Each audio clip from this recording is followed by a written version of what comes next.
Browns. The Cleveland Browns did go 8-9 last season, missing the playoffs.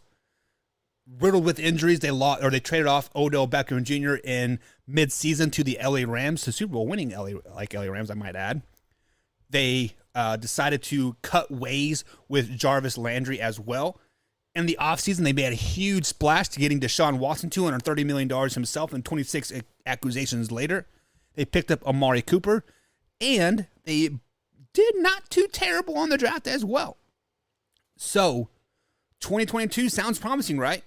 Sounds promising. However, in midst of everything that's happening, they pissed off Baker Mayfield, right? Hey, we don't need Baker Mayfield. We got Deshaun Watson. Well, guess what? Deshaun Watson is not going to play this season, guys. Accusations keep piling up, keep piling up, keep piling up. So, with that being said, week number 1, they travel to Carolina to take on the Carolina Panthers. Does all this offseason controversy and Deshaun Watson underneath his microscope, and we don't know who the quarterback is going to be. Right now, Deshaun Watson is slated to be number 1. Jacoby Brissett is slated to be number 2. And Baker Mayfield is still on the roster, but he's slated to be number 3, I guess, if push comes to shove. But with all that being said, let's flash back to 2021 a little bit here.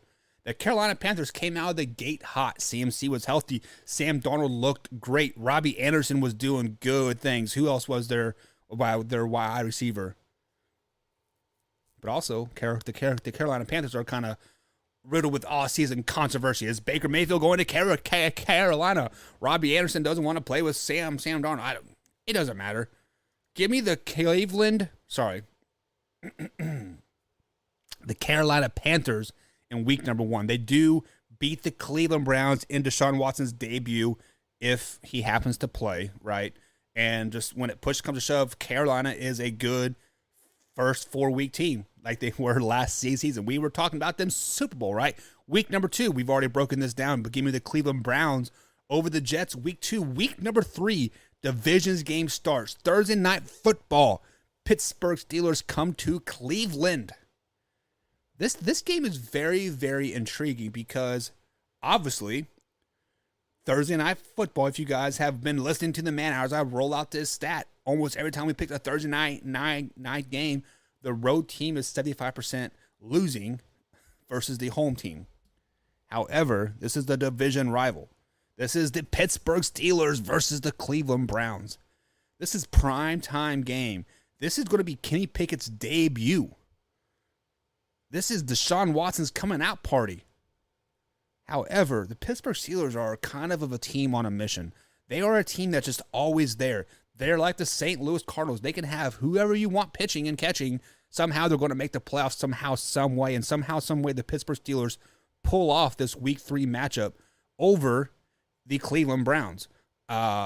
It's probably going to be a nasty 6-3 game. It's going to be 10-7. So it's going to be nasty, nasty game. But either way, going into Week 4, the Cleveland Browns then travel to Atlanta Falcons. We have not broken down the NFC South yet, but I still think Desmond Ridder is going to win that job over Marcus Mariota.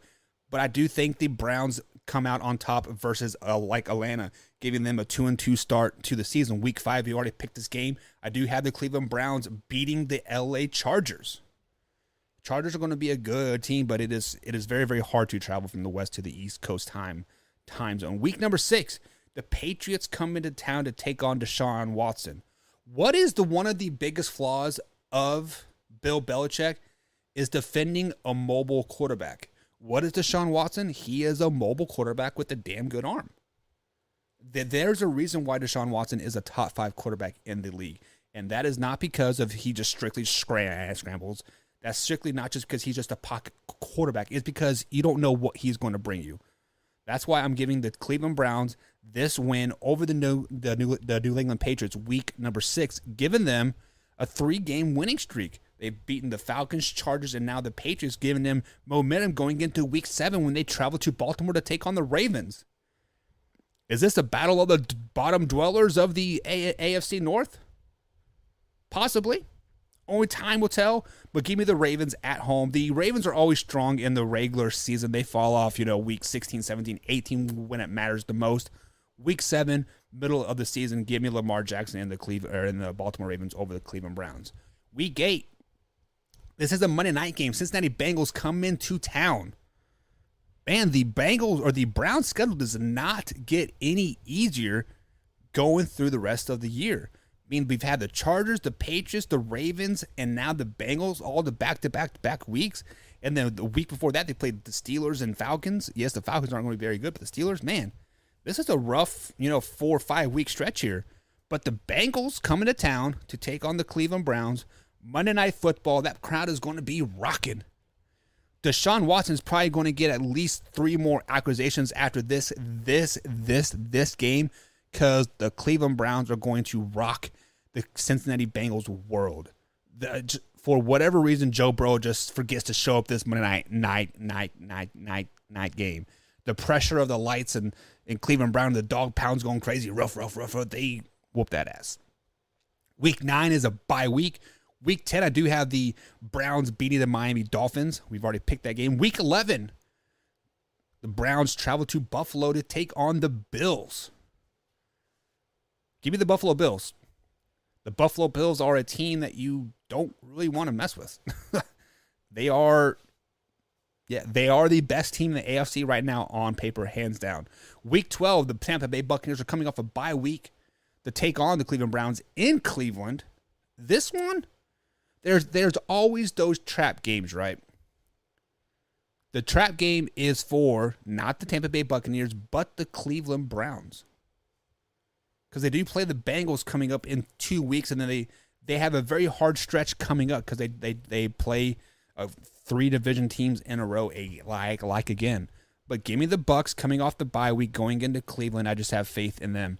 Week 13, the Browns travel to Houston to take on the Texans. For some reason, I like Davis Mills.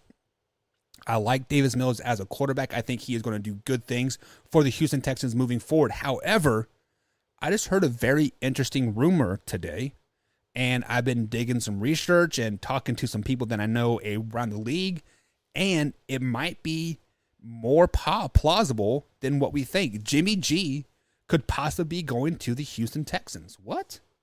Right? Yeah, the Jimmy G, Mr. When I'm healthy, I lead a team to the championship game G himself, could possibly go into Houston, Texas. Now, will he be leading the Houston Texans to a championship game? Absolutely not. But can they beat the Cleveland Browns? Absolutely. I don't care who the quarterback is. Houston is going to be a very, very tough game for everybody that they play. They're going to fall on the short end of the stick 9 times out of 10, but they do come out on top versus the Cleveland Browns week 13. Week 14, the Cleveland Browns travel to Cincinnati to take on the Bengals. Give me the Bengals. Bengals are on a revenge tour, and they whoop that ass.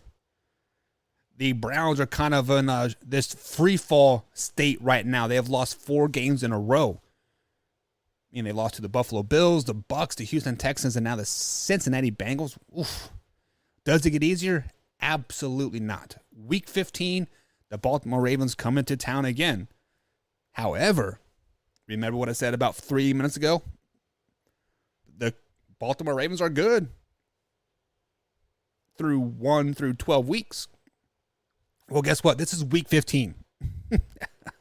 Week 15, give me the Cleveland Browns at home over the Baltimore Ravens. Week 16, the New Orleans Saints come into town.